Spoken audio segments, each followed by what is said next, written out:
With over 8,500 demons and almost 1,200 extremes at the time of recording, extreme demons are a small but mighty subclassification of the demon difficulty, making up approximately 13.67% of all demon levels.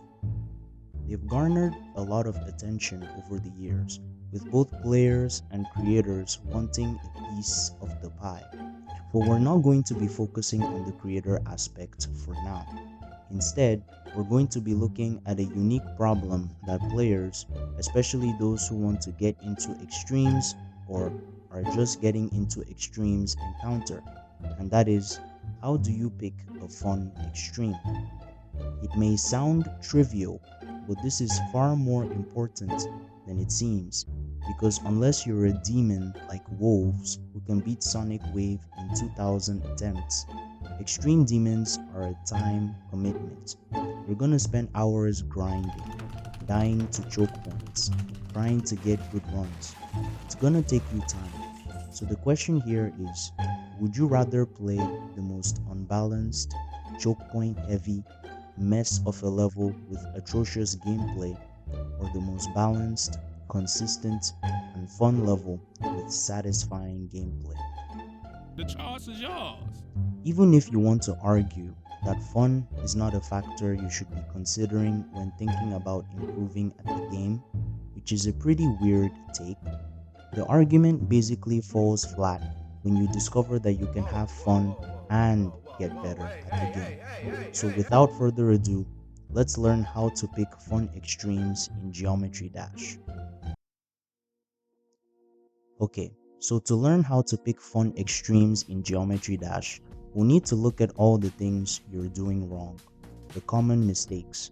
Some of these might surprise you, while others may not, but it's a good starting point.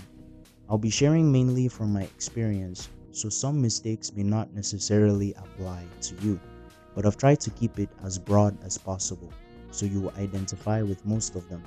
The first one being judging a level from a YouTube video. Now, this one is huge because for fellow lovers of the game like me, I'm sure you all spend a reasonable amount of time watching completion or verification videos on YouTube. Whether it's from a list of demons you want to beat, or you're just randomly scrolling on YouTube and find something in your recommendations, you've likely come across a level that looks like perfection itself until you play it, which is the very essence of this trap. When watching a completion video, you don't see the hours of grinding that went into the level. You see the perfect run, and when paired with great music, it can usually lead to assumptions about the level that may not be entirely accurate. Think of it this way: if it's hard to gauge the difficulty of a level just by looking, it's even harder to gauge how enjoyable that level will be to play. Of course, there are a few exceptions to this, especially when it involves a niche or style of gameplay that you absolutely adore. I, for example, love flowy, fast-paced gameplay to bits. So when I saw Bit Reaper for the first time, I thought I was going to love the level because it ticked all the boxes for me. And I was right, but that's an exception, not the rule. Even when I saw it for the first time, I still had it in the back of my mind that I could be wrong. Perhaps the level played like trash for all I knew. And that's the point. You can never know until you actually play the level. The second trap that many players fall for is going for the most popular option. Now, this doesn't mean that you should go for the most obscure levels out there that nobody plays, as there could be a good reason for that. It just means that you should take popular opinions with a pinch of salt, because they're not always good. In fact, you have some really popular levels that are just really bad when you actually get to play them. Case in point, Cataclysm. I took it on as my first extreme because I wanted to improve my ship, and it was a popular pick, not knowing that it would be one of the worst levels I'd ever played. The first wave destroyed me, and I could remember times when out of 100 attempts, I'd only pass it 5 times. That's how bad it was. I thought about dropping it more times than I can remember, but I pulled through somehow. More on that in a later video. But that's one instance of a popular pick not being very good. However, this is not to say that most of these levels are bad, as some popular levels are really good when you actually get to play them. Just don't go for levels only because they are popular. Instead, exercise your critical thinking and apply some of the techniques we'll cover later in the video when looking at popular levels you want to play. The third most common mistake is relying too much on word of mouth.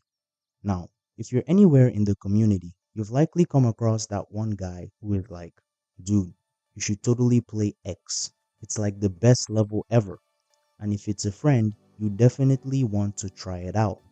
The problem here is that people have their preferences. So, what one person finds enjoyable could be a horrible experience for someone else. It's all subjective, which is exactly what makes word of mouth so unreliable. However, a friend may end up recommending a very good level for you, especially if they know your preferences and what you may be looking for in a level. I remember when I had just beaten Windy Landscape as one of my first non-wave Insanes and was looking for more ship insane levels to play. My friend YOLO Beers recommended Damage by Nimda, which I struggled with for the most part, but really enjoyed, and it helped elevate my ship to the next level. So you're gonna want to keep that in mind. Okay, so having looked at some of the most common mistakes, we should now have a good idea of what not to do. But that leaves us with an interesting question. If I'm not to rely on completion videos, popular opinions, and biased recommendations, what then should I rely on? The short answer to that is numbers. But before you click off the video, let me explain. There's this lesser known website slash community that I think more people should know about. It's called the Geometry Dash Demon Ladder, or GDDL for short. And on their website, they describe themselves as the project to improve demon difficulties. They do this by dividing demons into 35 tiers, and while that's great, there's another lesser known feature that's criminally underrated in my opinion, and that's the average enjoyment level, or L for short. I know some of you are starting to see the vision, but for those who don't understand, this means that you could essentially look up any demon on the server and find an average enjoyment level for it. 1 to 5 is clearly bad. Take it from me, you don't have to play those levels, or rather, you shouldn't. 6 is pretty hit or miss, as both my best and worst experiences in the game have come from this L. And you generally want to look for levels between the range of high 7s to 10, because trust me when I say that these numbers don't lie. I currently have 9 extremes to my name. Not much, but when I first started, I remember playing nothing but bad levels. It was one horrible experience after another, and I desperately wanted to believe that there were fun extremes out there. So, I pulled out all the stops and searched until I found the GD ladder, and boy has it been amazing. Every level after my first 4 extremes has been great. In my opinion, this is really all you need to pick fun demons to play, not just extremes. But if you want more specific information, another strat you could adopt is to follow Geometry Dash commentary channels. Now, by commentary, I'm not really talking about channels like GD Colon or Wavix.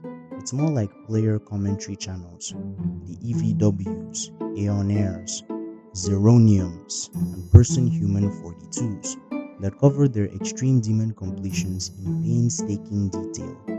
This is great because it gives you more information about the level you want to play while being entertaining. You get to learn about the hardest sections, choke points, parts that get consistent, and perhaps even some cool strategies to pass certain hard parts. Anyway, now we get to the duel. The duel, pay attention to the wave, pay attention to the ship. That's all you really need to know. So, to begin with here, right, you kind of just jump as both of them land. This transition may seem kind of weird, but you kind of just jump and then you hit the oar blades. 1, 1, 2, hold, 1, 2, go here, hold the entire way. 1, 2, 3, 4. Hit that. 1, 2.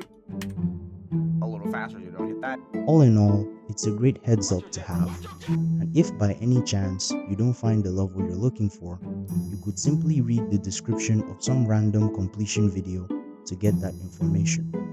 Sunburn was a horrible experience for me, but it would have been worse if I had gone in unprepared for the middle sections. So yeah, if you've watched all the way to the end, thank you.